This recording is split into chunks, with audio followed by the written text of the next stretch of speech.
할렐루야, 할렐루야, 감사합니다. 요즘 코로나 때문에 좀 분들은 위축되어 있고 또 어떤 분들은 짜증난다 그러기도 하고요. 근데 금년에는 더위도 좀 일찍 왔는데 금년 여름은 또 더 더울 거랍니다.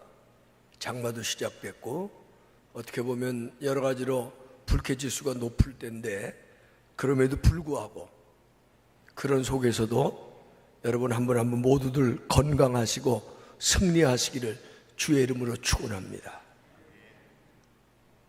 우리 모두는 다 하나님께로부터 난 사람들입니다. 여기서 낳았다는 건 어머니가 아들을 낳는 것처럼 하나님이 낳아주신 사람들이에요. 요한일서 5장 1절에 보면 예수께서 그리스도이심을 믿는 자마다 하나님께로부터 낳음을 받은 자다. 다른 말로 말하면 하나님이 이 땅에 보내주신 자다. 여러분 명심하십시오. 저와 여러분은 이건 차별적인 의미로 얘기하는 게 아니고 세상 사람들하고는 다릅니다.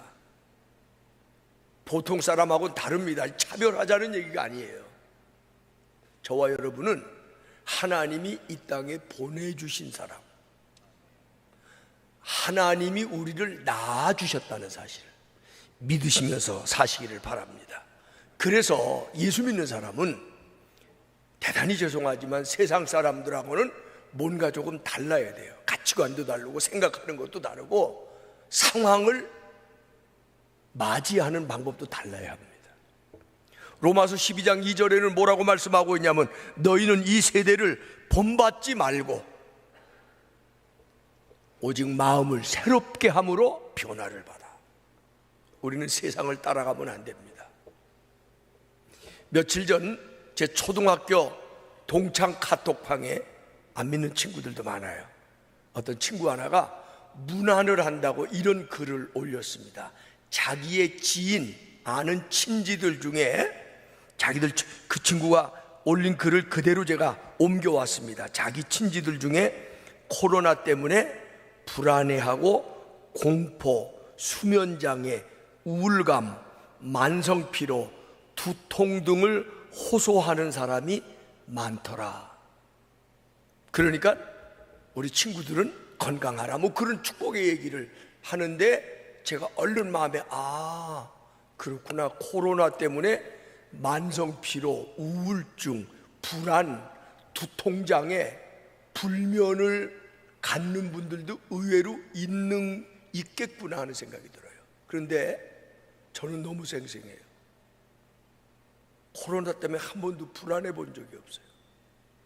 코로나 때문에 피로를 느끼거나 사실은 조금 짜증스럽긴 하죠. 왜 이래?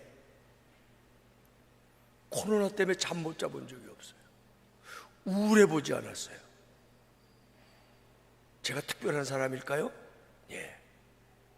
저는 하나님께로부터 낳은 사람, 하나님이 저를 이 땅에 보낸 사람이라고 믿고 있습니다. 우리는 이렇게 믿었어요. 살아도 주님의 것이다. 그렇죠. 내가 지금 살아있는 것도 주님의 은혜고 내가 주님의 것이에요.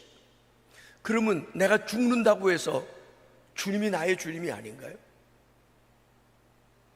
죽어도 나는 주님의 것이에요. 그게 저만의 고백입니까? 모든 믿는 사람의 고백입니다. 우리는 생사가 다 우리의 주인이신 우리를 이 땅에 보내신 하나님의 손에 달렸고 그분 안에서 지금 건강하든지 어렵든지 아니 굳이 코로나만 질병인가요? 그보다 더한 암도 있어요.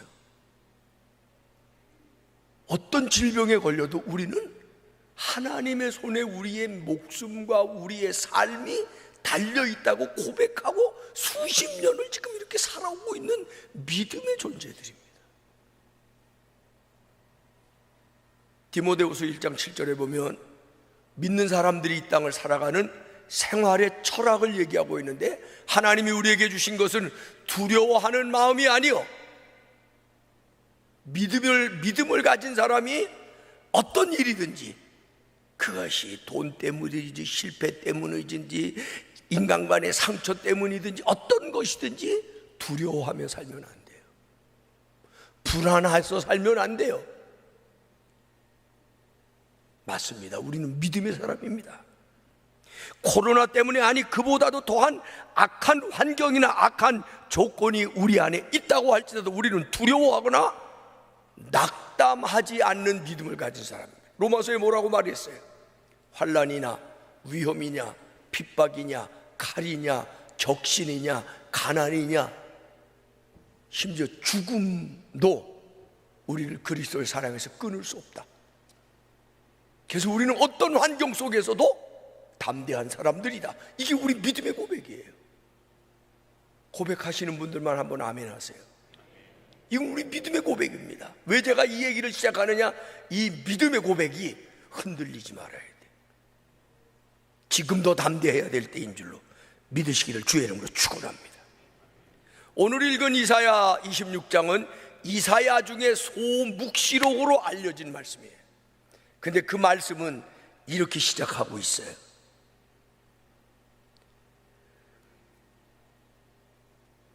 누가 하나님의 영원한 나라에 들어가느냐? 견고한 마음을, 견고한 심지를 가진 사람이 이 땅에 사는 동안 하나님으로부터 평안과 평안으로 인도함을 받고, 그런 견고한 심지를 가진 사람이 영원한 하나님 나라에 들어갈 수가 있다고 그렇게 말씀하고 있는 거예요. 이 말을 알아듣기 쉽게 한 번 더 설명하면, 흔들림이 없는 마음으로 믿음과 의로움을 지켜내며 정직한 길로 가는 사람들에게 하나님은 이 땅에서 평화를 주시고 영원한 하나님 나라에 들어가게 하십니다. 아멘. 맞습니다. 하나님을 신뢰함으로 심지가 견고한 자가 되어서 이 땅에 사는 동안 하나님 앞에 쓰임도 받고 평안도 얻고 은혜도 받고, 그리고 하나님이 우리를 부르시면 하나님 앞에 감사함과 찬양함으로 들어갈 수 있는 저와 여러분이 될 수 있기를 주님의 이름으로 축원하고 축복합니다. 자, 아멘은 하셨는데, 그러면 물어볼게. 그러면 지금 바로 요즘 여러분의 심지는 견고합니까? 심지. 아멘만 해서 되는 게 아니고 내 심지가 견고해야 이 땅에 사는 동안 하나님이 주시는 평안을 얻고 영원한 주의 나라에 평안함으로 들어가게 된다는 거예요. 그러므로 오늘 저는 여러분과 함께 처음으로 함께 나누고 싶은 말씀, 심지가 견고한 사람이 되시기를 바랍니다. 심지가 견고한 사람이 되시기를 바랍니다. 심지가 견고한 믿음을 가지시기를 바랍니다. 심지가 견고하다는 건 뭘까? 심지는 옛날로 말하는 거 심지예요. 촛불에도 심지, 마음을 심지라 그래. 그래서 어떤 영어 성경은 그냥 마음이라고 번역했어요. 마인드. 마음이 흔들리지 않아야 된대. 조금 더 깊이 말하면 마음의 뿌리가 흔들리지 않아야 된대.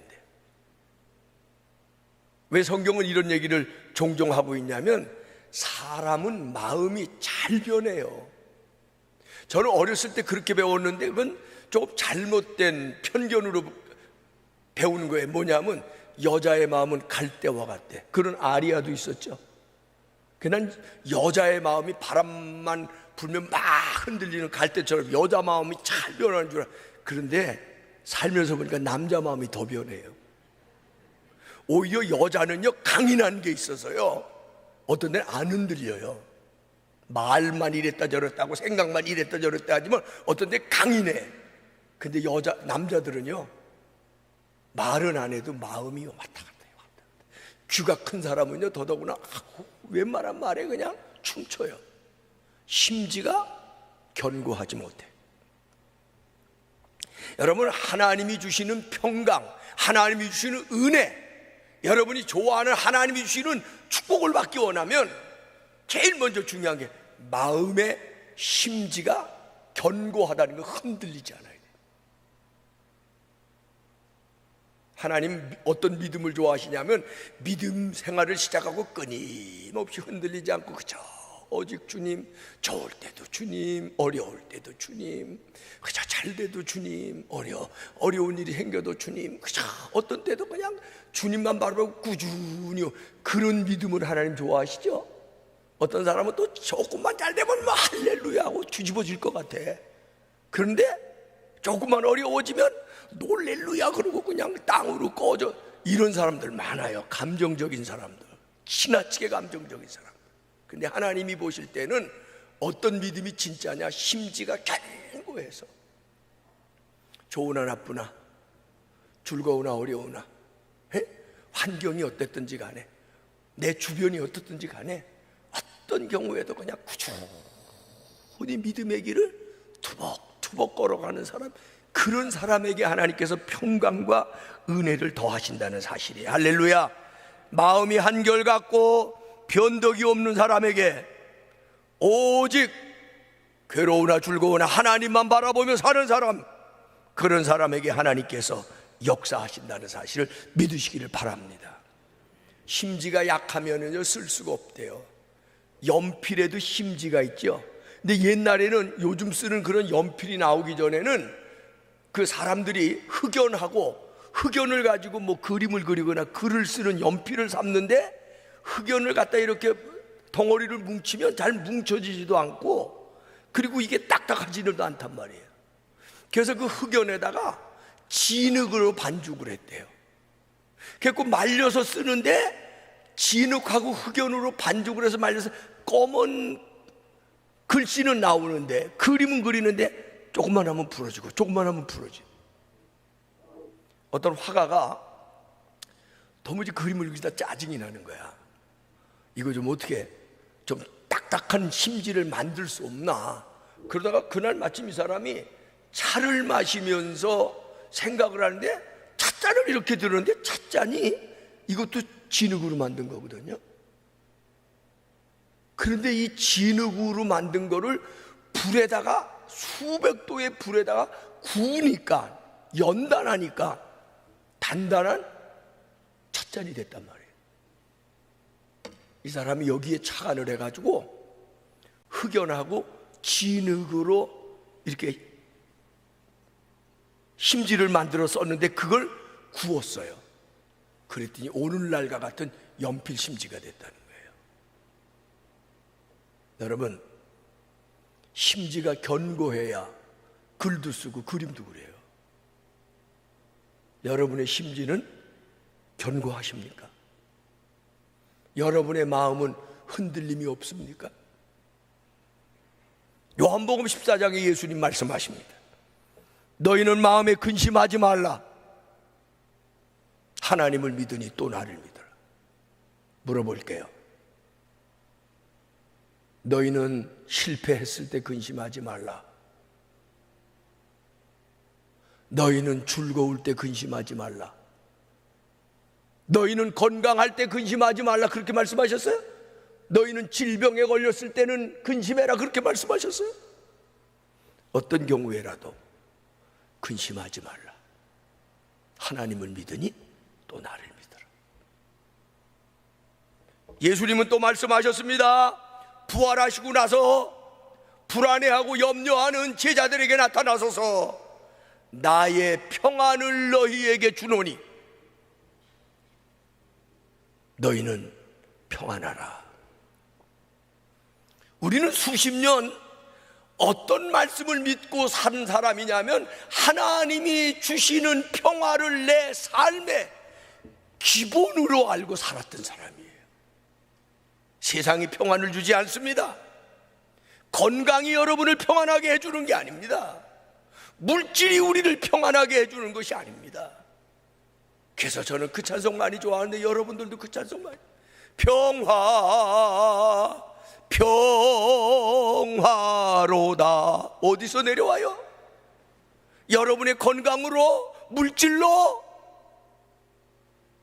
하늘 위에서 내려오는 보내. 우리는 하늘에서 내리는 평안을 바라보고 믿고 의지하고 사는 사람이라는 사실을 명심하시기를 바랍니다. 그래서 예수님은 종종 내가 너희에게 평안을 끼치노니 이것은 세상이 주는 것하고 다르다, 그렇게 말씀하시는 거예요.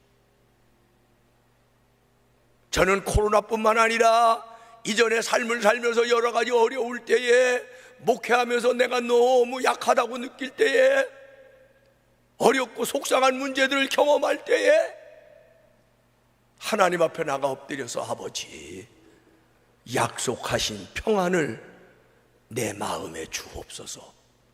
그리고 많이 하늘 바라보고 때로는 울며 때로는 몸부림치며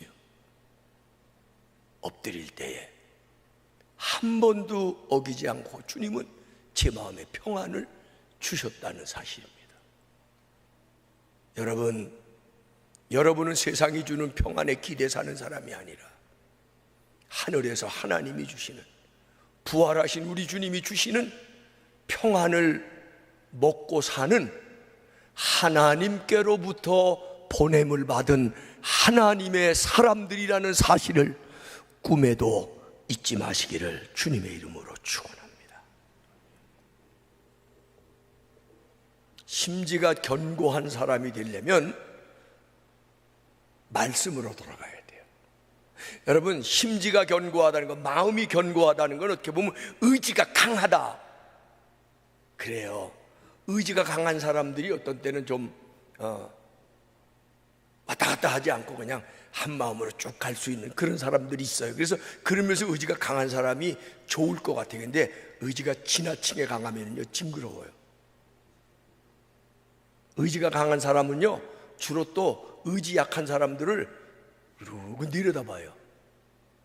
의지가 강한 사람은 어떤 데는 밥맛이 없어요. 정이 떨어져. 성경에서 말하는 심지가 견고한 사람은 그렇게 의지를 강하게 하는 자기 의지로 아니에요. 우리 마음이 약해요. 흔들릴 수 있어요. 변해요. 갈 때보다 더해요. 근데 심지가 견고한 사람이 된다는 건 뭐냐면, 하나님의 말씀을, 약했다가도 하나님의 말씀을 읽어보고 바라보고 들어보고 묵상하고는 맞아 이러고 심지를 견고하게 하는 거예요. 그게 우리가 심지가 견고해지는 비결이에요. 할렐루야, 아멘. 의지가 강한 게 아니에요. 의지가 강한 게, 의지를 물론 굳게 세울 수도 있어야 되겠지만 더 중요한 건 하나님의 말씀을 자꾸 바라보고 할하나님의 말씀을 읽고 하나님의 말씀을 묵상하고 하나님의 말씀을 붙잡고 거꾸로 하나님의 말씀에 붙잡혀야 되는 거예요. 할렐루야, 할렐루야. 여러분, 특별히 어려울 때일수록 말씀으로 돌아가야 되죠. 어려울 때 말씀으로 돌아가는 거예요. 오히려는 호세아서 4장 6절에 보면, 내 백성이 지식이 없으므로 망하는도다. 내가 지식을 버렸으니 나도 너를 버려 내 제사장이 되지 못하게 할 것이요, 네가 내 하나님의 율법을 버렸으니. 율법이 뭐예요? 말씀이에요. 말씀을 잊어버렸다, 하나님을 잃어버렸다. 여기서 말하는 지식도 지식의 말씀이에요. 내가 여호와의 말씀을 잊어버렸으니 나도 너를 버린다. 내가 여호와의 말씀을 잊어버리고 세상 지식으로만 살아가니 나도 너를 잊어버린다. 하나님의 말씀을 버린다는 것은 결국은 하나님을 버린다는 것이 된다는 것이 바로 여기서 증명되는 말씀이에요. 하나님의 말씀을 잊어버리면 당장은 괜찮지만 시간이 지르면 결국은 망하게 되는 거예요. 그러므로 심지가 견고한 믿음의 사람이 되기 위해서 오늘 우리는 말씀 앞에 돌아가는 거예요. 할렐루야. 한국교회가 요즘 흔들리고 있습니다. 왜 흔들리는 줄 아세요? 이번에 코로나19가 신천지로부터 시작됐어요. 저는 신천지는 이단이라 거기다 교회 이름 쓰는 것 자체가 영 마음이 안 맞는 사람이에요. 그런데 언론에서도 신천지 교회 그러고 나왔어요. 그 바람에 교회가 그때부터 표적의 대상이 됐습니다. 그때부터 교회가 벌써 우리가 온라인 예배를 시작하고 대면 예배를 드리지 못하가 재개한 이유 중에 하나가 바로 이제 그건데, 세상에서, 언론에서, 정부에서, 신천지 교회에서 모여서 예배 드리다가 코로나가 전국에 퍼졌으니 교회들도, 감리교회도, 장로교회도 예배 드리지 말아라 하는 얘기들이 막 쏟아지기 시작합니다. 예배를 드릴까 말까는 누가 결정해야 돼요? 우리가 하는 거예요. 근데 세상이 우리에게 자꾸 기준을 주는 거예요. 조금 잠잠한 것 같던 코로나가 지난주에는 왕성교회 성가대 수련회를 통해서 또 뭐 확진이 뭐 몇 명이, 열 몇 명이 나왔대나. 그리고 다시 교회가 코로나의 슈퍼 감염자로 재지목되고 있다고 하는 언론이 이미 나온 때라 제가 이 말씀하기 상당히 조심스러워요. 근데 하나 알아야 될 것은, 예배를 드릴지 말지는 세상 사람들이 요구하거나 판단하거나 해서 될 문제가 아니고 우리가 스스로 결정하는 거예요. 그런데 보세요,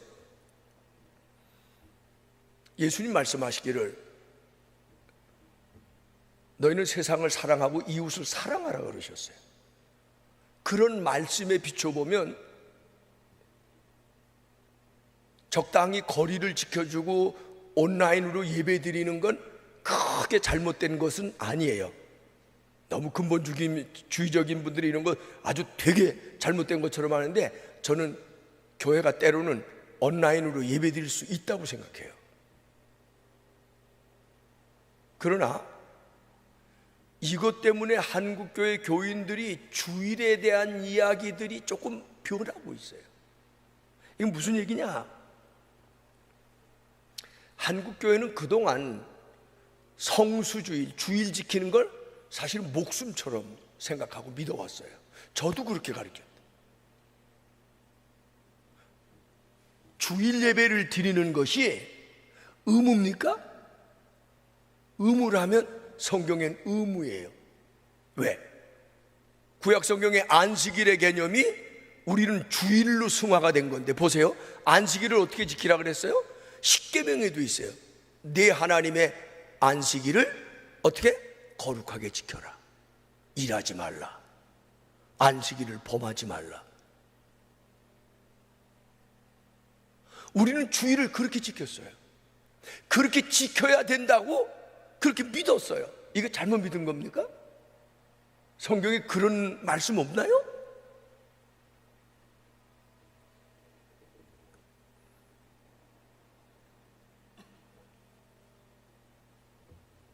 제가 2005년도에 주일에 대한 설교를 한번 한 적이 있어요. 주일, 성수주일에 대해서.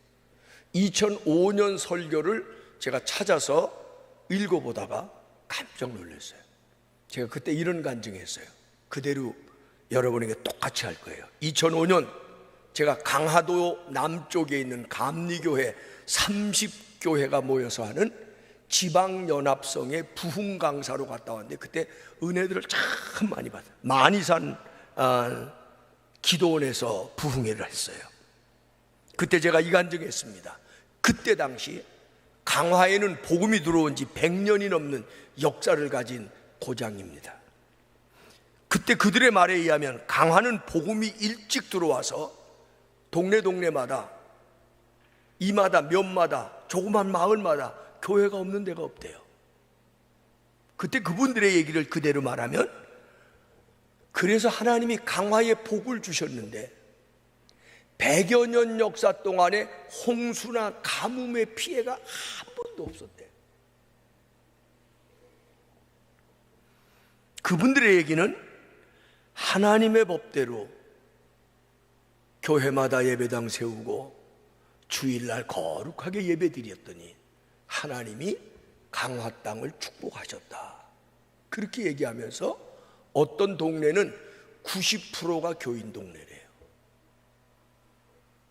그 중에 제가 그 원고에도 이름은 안 써놔서 이름 모르겠는데, 이 아무개 목사님이라는 분이 저한테 간증을 하나 했었던 기억이 있는데, 그걸 그대로 제가 그때도 여러분에게 간증을 했어요. 그 이아무개 목사님이 그때 2005년도에 자기가 20년 전에 그 교회에 부임을 했으니까 아마 1990년 어때쯤 아마 부임을 하셨는가 봐요. 그 교회 100년이 넘는 역사를 가진 교회 당신이 부임을 해서 보니까 주일에 교인들이 많이 오는데, 예배를 드리는데 중간쯤 설교하는데 권사님들 너댓이 주섬주섬 일어나서 가방을 챙기더니 나가더래요. 아니, 화장실을 가는 거면 가방을 챙기질 않을 텐데 주섬주섬 가방까지 챙겨 나간다 하고 참 이상하다. 그래서 이제 예배 끝나고, 아니 아까 서너 분이 나가시던데 권사님들 같던데 왜 가셨는가? 아유, 목사님 오늘 우리 동네 결혼식이 하나 있는데 그 양반들 결혼식에 참여하느라 갔대요. 그러는 거예요. 결혼식이라고 예배 중에 예배드리다 말고 결혼식을 가나, 그런 생각을 하는데, 둘째 주가 왔는데 또 설교를 하는데 몇 사람이 또 일어나더라는 거야. 그래서 목사님 설교하다 말고 종을 땡땡 치면서, 여러분 제가 이 교회 부임한 지 이제 2주째 되는, 그래서 사실 사택에 가보면 아직 제가 짐도 풀지 않았습니다. 지난주에도 결혼식 간다고 예배 중간에 한 5분 일어나 가시더니 오늘도 뭐 결혼식이 또 있는가 보죠. 한 너댓 분 또 가시려고 그러는데, 이렇게 신앙생활 하시려면 저는 다른 교회로 가겠습니다. 오늘 말씀해 주세요. 그랬더니 주섬주섬 짐 싸서 결혼식 가려는 분들이 다 앉더래. 그래서 그날 예배를 잘 마쳤대요. 그 다음 주일에, 셋째 주일에 예배를 드리려고 왔더니 그날은 장로님 부인 권사님 한 분이 예배 한 15분쯤 지났는데 들어오시더라고요. 그래서 이 목사님 분 얘기에 그냥 그게 1990년대 얘기야. 이분이 그 권사님 보고, 권사님 제일 모범적으로 앞에 와서 일찍 예배 준비하고 앉으셔야 될 권사님이 이렇게 늦게 들어오면 우리 예배의 분위기가 어떻게 되겠습니까? 다음부터는 11시 되면 문 닫아 걸겠습니다. 그리고 오늘 권사님 늦게 오신 벌로 그 뒤에 서서 예배 드리십시오 그랬대. 그런데 그 목사님 얘기가, 자기가 그 얘기를 하면서 등줄기에서 땀이 쭉 흘러내리더라는 거예요. 왜? 이제 자칫하면 자기 말 한마디가 이게 난리가 나는 거예요. 그런데 그 권사님이 잘못했습니다 그리고 서서 예배를 드리시더래요. 그들이 그 다음 줄부터 이 권사님이 30분 일찍 나와서, 그때는 예배당 종도 칠 때 강한 그랬대요. 10시 30분에 초종 치고 11시 되면 재종 치고 이분이 제일 앞에 나와서 예배를 드리는데 교회 분위기가 확 바뀌었대요. 강화지방 30개 교회에서 100년 역사된 교회인데 자기가 가보니까 제일 꼴찌래. 예산도 꼴찌, 교인 수도 꼴찌, 하여튼 모든 일에 100년 된 교회가 꼴찌래, 30교회 중에서. 그러면서 그 이 목사님이 20년이 지났는데 주일 예배 하나 분위기가 바로 잡혔는데 20년 지났는데 30교회 중에 5손가락 안에 들어가는 교회가 됐대요. 교인들도 늘어나고 헌금도 늘어나고 예산도 늘어나고 모든 면에서 모범적인 교회가 됐대요. 제가 2005년에 부흥회 갔다 와서 간증한 그 얘기를 그대로 오늘 다시 합니다. 요즘 코로나 때문에 하는 얘기가 아니라 하나님의 말씀 우리가 영원 불변하다고 그렇게 믿어왔고 가르쳐왔고 지켜왔는데 주일 예배 무너지면 안 됩니다.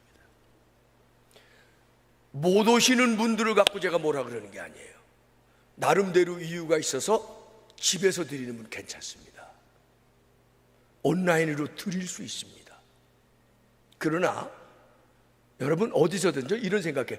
온라인 인터넷이 발달해서 온라인 예배 드렸지 만약 그것도 없었으면 어떡할 뻔했나. 여러분 인터넷 없었으면 어떡할 뻔했어요. 주일날 못 모이면 어떡할래요? 뭐 지나가면 되지. 아닙니다. 사실은 집에서 인터넷이 없어도 두 부부라도 함께 앉아서 하나님 앞에 예배 드리는 거예요. 그렇잖아요. 이것은 우리 한국교회 전통의 6.25가 터진 날 주일이었죠. 전쟁 대포 소리가 펑펑 들리는데도 교회마다 다 예배 드렸어요. 오히려 불안하니까 더 모여 예배 드렸어요. 위기니까 더 모여서 하나님 앞에 기도하고 간구했어요. 여러분, 상황이 좋지 않아야지 그래서 온라인으로 예배 드릴 수 있습니다. 환경이 그렇게 되면 드려야 돼요. 그런데 한 가지는 잊지 마세요. 저도 온라인 한 번 예배를 드려봤어요. 근데 나도 모르게 준비를 안 하게 되더라고요. 왜? 오늘은 뭐 인터넷만 키면 되잖아요. 집에서 입던 반바지 차림으로 예배자의 자세로는 좀 맞지 않을 것 같죠? 그리고 소파에 앉는데 이건 텔레비 시청하는 거하고 비슷해. 그건 예배가 아니죠. 온라인으로 예배 드려도 약속된 시간, 준비된 시간, 옷차림도 단정하게, 오히려 일부러라도 더 아이들이라도 배우라고 성경 찬송도 갖다 놓고 네 식구가 둘러앉아서. 아니, 온라인이 없으면 집에서라도 부부가 혹은 자기 혼자라도 자기 방에 앉아서 하나님 앞에 그런 마음으로 예배드리는 그런 모습들이 그게 진정한 예배지요. 물어볼게요. 예배가 의무입니까? 의무지요. 물론 하나님의 법이니까 의무입니다. 그러나 예배가 의무로 끝나나요? 예배가 권리입니다. 특권입니다. 하나님을 하나님이라고 부르는 사람, 하나님께로부터 보내심을 받은 사람, 하나님으로부터 구속의 은총을 받은 사람들만이 진정으로 드릴 수 있는 특권이 예배입니다. 우리는 예배를 통해서 은혜를 받고 예배를 통해서 하나님의 말씀 앞에 다시 한번 새롭게 됨을 받고 예배를 통해서 하나님의 약속의 말씀을 붙잡고 예배를 통해서 하나님의 축복을 경험한다고 그렇게 믿고 수십 년을 살아온 사람입니다. 흔들리지 마세요. 코로나가 더 극성을 부리면, 아니 불꽃교회에 만약 코로나 확진자가 다녀갔다 그러면 다음 주부터 불꽃교회 폐쇄될 수밖에 없어요. 그렇다고 불꽃교회 예배가 없어지는 게 아닙니다. 여러분의 마음에서, 여러분의 가정에서 온라인이 있든지 없든지 하나님 앞에 엎드려 예배 드리는 것은 우리의 의무이지만 동시에 특권이고 축복이고 은혜지. 예배가 없어지면 안 됩니다. 예배가 없어지면 안 됩니다. 개인적으로도 드리는 거예요. 가정적으로도 드리는 거예요. 환경에 따라 온라인으로라도 드리는 거예요. 온라인이 없으면 혼자라도 자기 방에서 드리는 거예요. 왜? 예배가 우리에게 축복이기 때문이에요. 예배를 땜 때우듯이 하고 드렸으니까 이것도 경계해야 될 일이지만, 코로나 핑계하고 코로나 뒤에 숨어서 예배를 소홀히 여기고 예배를 구경꾼들 참여하듯이 그렇게 하면서 우리가 어찌 하나님이 주시는 평안과 은혜와 축복을 바랄 수 있느냐는 말이에요. 잊지 마세요. 심지가 견고한 자가 되시기 바랍니다. 아멘. 심지가 견고한 자가 되시기 바랍니다. 할렐루야. 이 말씀을 제가 강조하는 마지막 세 번째 이유는 생사화복은 여호와 하나님께 있다는 사실을 잊지 않고 있기를 바랍니다. 그렇습니다. 오늘 본문 이사야 26장에도 보면 1절에 그날에 유다 땅에서 이 노래를 부르리라. 우리에게 견고한 성읍이 있으여 여호와께서 구원을 성벽과 외벽으로, 하나님이 구원의 성벽을 둘러주셔야 우리가 그 안에서 구원받고 평안 얻고 사는 거지, 하나님이 허물시면 아무도 감당 안 되는 거예요. 4절엔 뭐라고 넘어가 있어요? 너희는 여호와를 영원히 신뢰하라. 주 여호와는 영원한 반석이심이로다. 아멘. 5절로 넘어가면 높은 데에 거주하는 자를 낮추시며 소순성을 허러 땅에 엎드시되 진토에 미치게 하셨도다. 하나님은 우리를 높이기도 하시고, 아멘, 낮추기도 하시고, 강하게도 하시고, 아멘, 약하게도 하시고, 할렐루야, 승리하게도 하시고 패하게도 하시고, 아멘이죠. 하나님의 손에 있는 거예요. 저는 오래전 우연히 지나다가 스톡홀름에 있는 한 공원을 지나갔는데 거기에 조각들이 수없이 많은데 칼 밀레스라고 하는 유명한 스웨덴의 조각가를 기리는 조각공원 기념공원이에요. 근데 거기 가보고는 아주 이상한 작품을 하나 봤어요. 여러분 보이는 오른쪽 화면에 큰 손이 하나 이렇게 있는데 그 손 위에 사람 하나가 하늘을 보고 어떻게 보면 호소하는 듯, 어떻게 보면 몸부림치는 것 같은 그런 모습으로 서 있는 조각이에요. 칼 밀레스의 조각인데 그 조각의 밑에 보니까 작품의 이름이 있어요. 하나님의 손.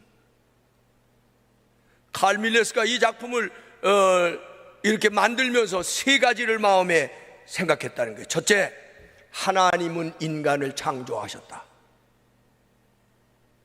그리고 창조주는 하나님이고 인간은 피조물이다. 요걸 얘기하는 거예요. 둘째, 하나님의 손에 인간은 결코 벗어날 수 없다. 그러니까 우리가 아무리 그래도 하나님의 손 안에 있다. 셋째, 하나님의 손을 벗어나면, 저기 하나님의 손을 벗어나 떨어지면 멸망이다. 추락하면 죽는다. 그게 칼 밀레스가 주는 작품의 교훈이라는 겁니다. 그렇습니다. 여러분, 환경이 여러분을 행복하고 평안하게 해주는 게 아니에요. 거꾸로 환경이 여러분을 불안하거나 걱정하게 만들어줘도 안 돼요. 우리의 생사화복은 누구 손에 있어요? 하나님 손에 있어요. 한번 다 같이 합시다. 내 생사화복은 하나님의 손에 있는 줄로 믿습니다. 아멘. 그 믿음 하나면 되는 거예요. 코로나 때문에 염려할 거 없어요. 조심하지 말란 얘기는 아니에요. 코로나 핑계대고 숨을 것도 아니에요. 와서 예배 드릴 수 없는 환경이면 저는 그분들 이해해요. 있는 곳에서 예배 드려요. 괜찮아요.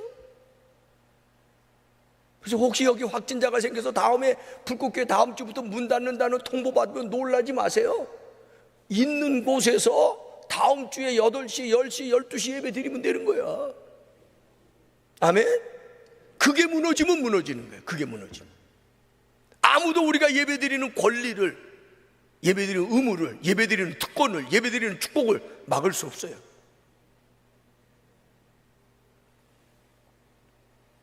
어떤 랍비에게 두 아들이 있었대요. 랍비, 이스라엘의 랍비의 목사 같은 존재죠. 아들이 둘인데 하루는 이 랍비가 멀리 출장을 갔는데 아들들이 사고를 당해서 두 녀석이 동시에 죽었어요.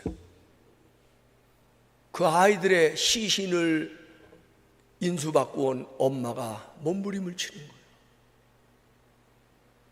청천 하늘의 날벼락이지 이 두 아들이 한꺼번에 하루아침에 같이 죽은 거예요. 한참을 몸부림치다 돌아오니까 이 동네 사람들을, 백성들을 이끌어가는, 성도들을 이끌어가는 자기 남편 랍비 생각이 나는 거예요. 우리 남편 랍비는 이거 어떻게 반응할 거냐 말이야. 에? 묵상하고 기도하는데 마음에 지혜가 떠올라요. 저녁쯤 돼서 남편이 돌아왔습니다. 여보, 나 오늘 당신이 랍비 아니요, 당신에게 내가 긴히 의논할 일이 하나 생겼어요. 그럼 뭐냐고 그랬더니 제가 옛날에 어떤 사람한테 보석 2개를 내가 받은 게 있는데 그 사람이 갑자기 그 보석을 줄 때는 아주 주는 것 같이 그러더니 달라고 오늘 왔는데 어떻게 하면 좋겠냐고. 그랬더니 남편 랍비가 오래 생각하지도 않고 여보 그건 돌려줘야지. 원래 줬던 주인이 달라는데 어떻게 안 돌려줘? 미련 갖지 말고 돌려줘요. 그러더라는 거예요. 그랬더니 그때 그 부인이 남편 손을 꼭 잡고, 그렇죠? 원래 줬던 주인이 달래면 돌려주는 수밖에 없죠. 내가 오늘 당신한테 보여줄 게 있어요. 그리고 그 손을 잡고 아이들이 시신으로 누워있는 방으로 인도에 들어가서 하나님이 우리 가정에게 보물 둘을 줬는데 오늘 데려가셨대요.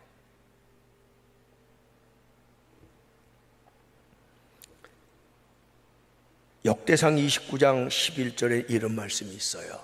여호와여, 광대하심과 권능과 영광과 위김과 위엄이 다 주께 속하였느니 천지에 있는 것이 다 주의 것이로소이다. 여호와여, 주권도 주께 속하였으니 주는 높으사 만유의 머리 시민이니라. 이 12절에 넘어가면 부와 기가 주께로 말미암고 또 주는 만유의 주제가 되사 손의 권세와 능력이 있사오니 모든 자를 크게 하심과 강하게 하심이 주의 손에 있나이다. 기도합시다.